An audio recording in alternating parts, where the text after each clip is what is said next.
ईश्वर यहाँ आए थे क्या? 24/7 ताजा समाचार के पाठकों के लिए मेरी तरफ से हार्दिक शुभकामनाएं।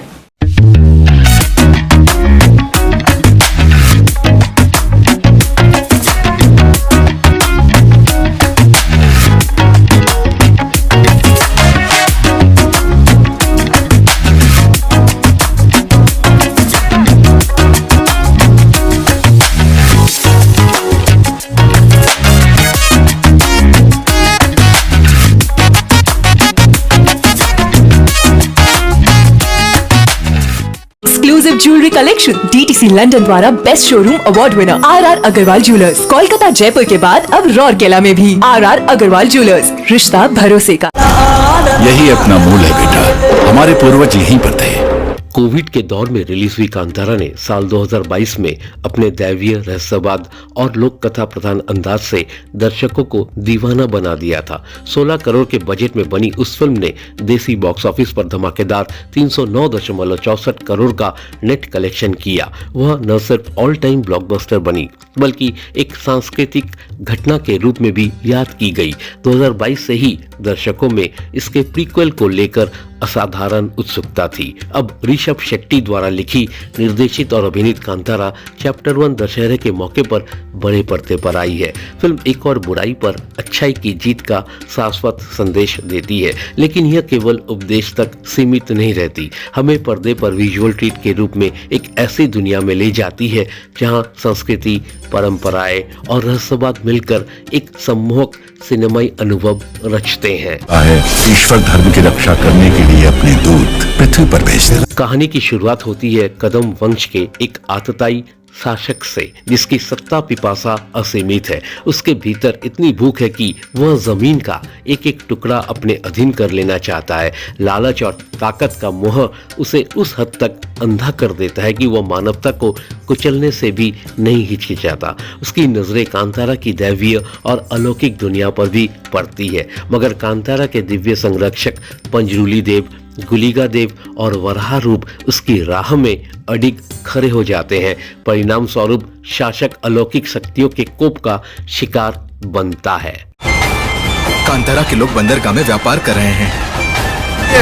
इस संघर्ष में उस आतताई शासक के वंशज तो बच निकलते हैं, लेकिन वह मनुष्य की चिंगारी बुझने के बजाय और गहरी हो जाती है।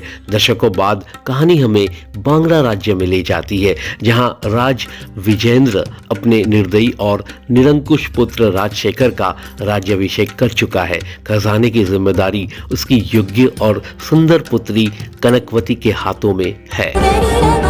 इसीलिए तो करीब आई हूँ। तो हमारे यहाँ रहना पड़ेगा आपको। इसी बीच कांतारा की पावन धरती पर बेरेमी नामक एक युवा अपने पिछड़े और शोषित कबीले के उत्थान के सपने के साथ आगे बढ़ता है। उसका विचार है कि कांतारा की उपजाऊ धरती से निकले अनाज और औषधीय जड़ी बूटियों को बेचकर समुदाय आर्थिक रूप से समृद्ध हो सकता है। बेरेमी अपने लोगों के साथ बांग्ला के बंदरगाह पर व्यापार करने का प्रयास करता है, लेकिन यहीं से शुरू होता है असली टकराव। बेरेमी के सपनों और शासक के लालच के बीच और सबसे बढ़कर मानवीय सत्ता तथा अलौकिक शक्तियों के बीच यह संघर्ष धीरे धीरे विकराल रूप धारण करता है और कहानी को एक रहस्यमय, रोमांचकारी और दार्शनिक यात्रा की ओर मोड़ देता है।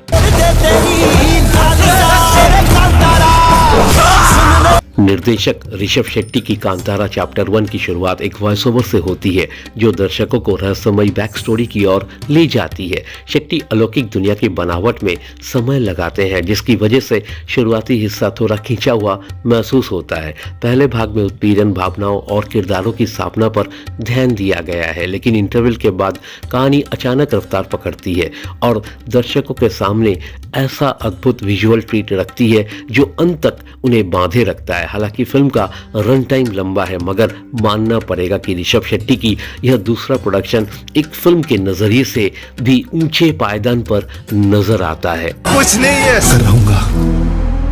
फिल्म सिर्फ असत्य और सत्य के संघर्ष तक सीमित नहीं रहती, बल्कि अमीर गरीब, शांति क्रोध, सभ्यता जंगल जैसे द्वंद्वों को भी संवेदनशील और रोमांचकारी अंदाज में सामने लाती है।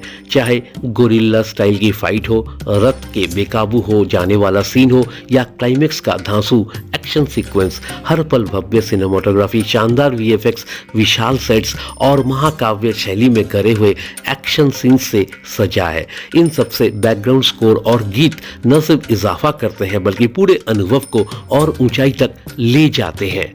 कैसी दंत कथा।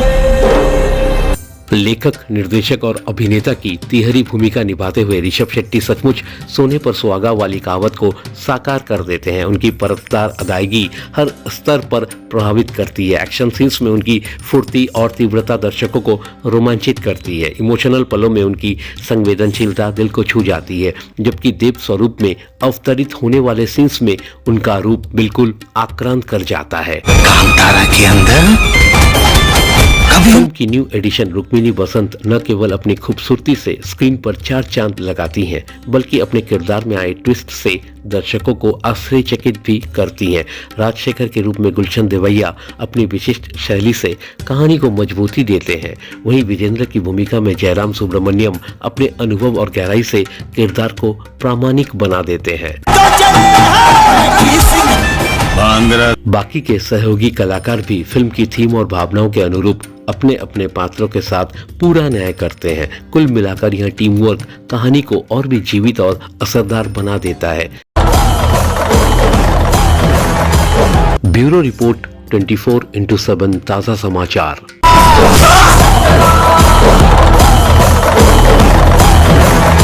Exclusive jewellery collection DTC London द्वारा best showroom award winner RR Agarwal jewellers, Kolkata Jaipur के बाद अब रौरकेला में भी आरआर अग्रवाल ज्वेलर्स, रिश्ता भरोसे का। নমস্কার, আমি ঋতুপর্ণা সেনগুপ্তা। 24/7 তাজা সমাচারের জন্য রইল আমার অনেক অনেক শুভেচ্ছা, ভালোবাসা। All the best. 24/7 ताजा समाचार के हमारी तरफ से ऑल द बेस्ट। ये मेरी अपील है उन सभी लोगों से जिन्होंने इस पवित्र धरती पर जन्म लिया है। 10,000 साल का सच्चा इतिहास जानिए। हम लोग बहुत एडवांस थे, लेकिन कई कारणों से इन सबको छुपा दिया गया है और अब समय आ गया है हर एक को सच्चाई जानने का। तो आप जुड़िए, हमारी वेबसाइट www.gloriesofindia.info पे आइए और जुड़िए। धन्यवाद।